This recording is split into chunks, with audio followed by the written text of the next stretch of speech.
తెలంగాణలో కాంగ్రెస్ ప్రభుత్వం అధికారంలోకి వచ్చి 18 నెలలు గడుస్తున్నప్పటికీ కళ్యాణ లక్ష్మి, తులం బంగారం పథకాలు అమలు చేయలేదని సికింద్రాబాద్ ఎమ్మెల్యే పద్మారావు గౌడ్ అన్నారు.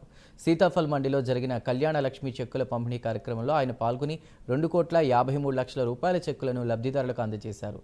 తెలంగాణ అప్పుల పాలైందని, తనను కోసినా కూడా డబ్బులిచ్చే పరిస్థితి లేదని సీఎం అనడంపై ఆయన అభ్యంతరం వ్యక్తం చేశారు. ముఖ్యమంత్రి స్థాయిలో ఉన్న వ్యక్తి ఇలాంటి వ్యాఖ్యలు చేయడం వల్ల రాష్ట్రానికి వచ్చే పెట్టుబడులు, అభివృద్ధికి ఆటంకం ఏర్పడుతుందని అన్నారు. ఇప్పటికైనా కాంగ్రెస్ ప్రభుత్వం కళ్లు తెరిచి వాళ్ళు ఇచ్చినటువంటి గ్యారంటీలు అమలయ్యే విధంగా చర్యలు తీసుకోవాలని డిమాండ్ చేశారు.